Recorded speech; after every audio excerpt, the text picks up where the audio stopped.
Hello, I'm Gunnery Sergeant Ralph Hudson.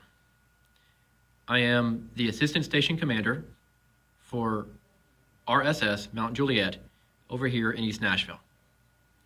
I am a canvassing recruiter in charge of basically all of Wilson County and a little bit of the county towards the north of us. My job is to speak to young individuals and give them information about the Marine Corps. That is the reason I'm hosting this broadcast. I got the inspiration from one of our prior presidents, President Roosevelt. So looking back a bit, March 12, 1933, he had his first fireside chat. What that was is his opportunity to sit next to a radio on a microphone and give information to the American people. He would answer some questions about what the government was doing, about what was going on overseas, but he was able to push the information out there and put a lot of people's mind at ease about things that the government was doing. That is very similar to what I intend on doing with this broadcast. So this being the first one, you have to bear with me, the first time doing this, but I'm going to tell you a little bit about myself and how I got here today. I'm going to explain a little bit more about what the content of this broadcast will have, and then I'm going to leave it open-ended. I'm going to give you the opportunity to post comments about what the content will have in the future. So let's dive into this. So, as I said, I'm Gunnery Sergeant. That is an E7 in the United States Marine Corps. I've been in a little over 13 years. I initially went to Parris Island on November 1st, 2004. That was the day I turned 20. Great birthday present, right? Well, from there, I spent 3 months being transformed from a high school student into a United States Marine. Prior to going to boot camp, though, I didn't have a whole lot of plan of what I wanted to do. So, back in high school, I actually signed the paperwork 2 weeks before graduation. Big difference, right?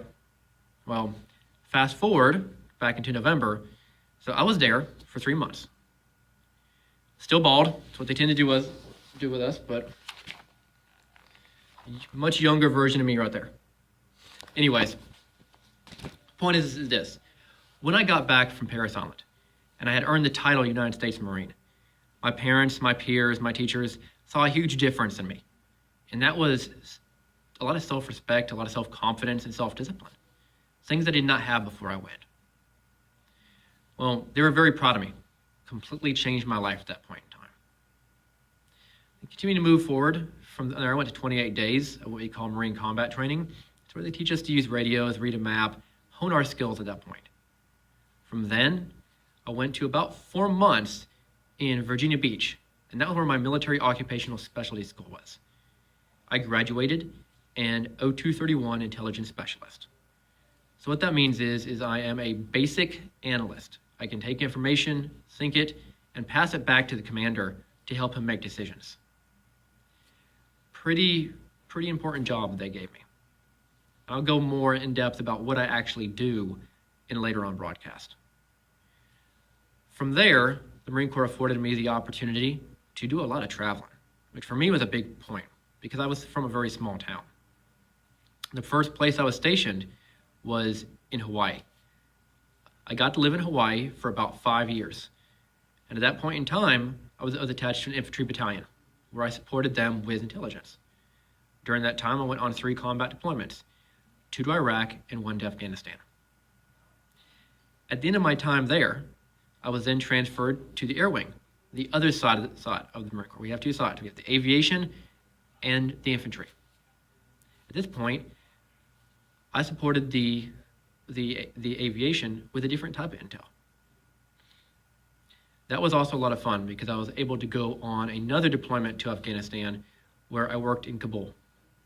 And I supported the ISAF, or the ISAF Joint Command. It's the International Security Assistance Force. So I worked with the Afghanis there, and as well as many other nations. When I came back, it was time for me to PCS, which is a permanent change of station. And the Marine Corps decided, you did so well on this tour, we're going to put you in another, more responsible position. So they sent me to live in Stuttgart, Germany for 4 years, where I supported the United States Africa Command. And we oversaw operations on the continent of Africa.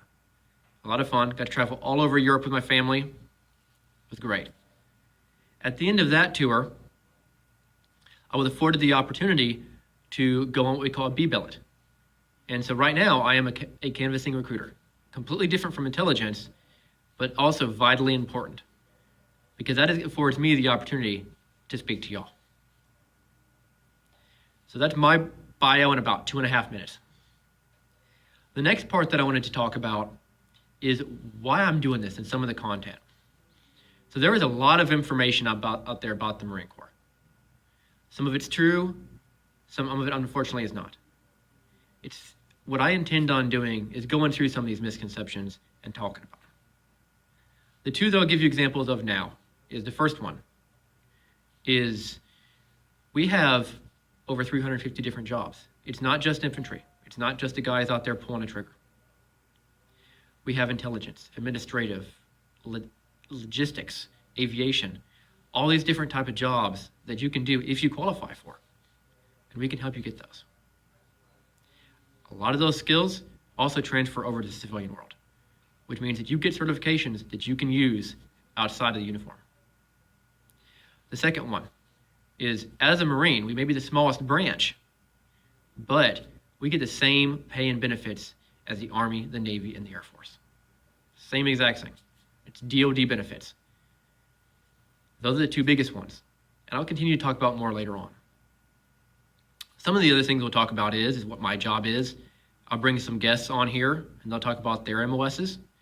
We'll talk about uniforms, just whatever you guys need information on. Which brings me to my third point I was going to talk about. So this is social media. There are lots of opportunities for communication on here. So post comments in the bottom, ask questions, send me private messages, give me a call. This is my job to speak to y'all and give you this information. Reach out and let me know what you think of the content. I hope it improves. I hope it gets better. And with that, I'm signing off. Semper Fidelis. Have a great day. I'll see you next week.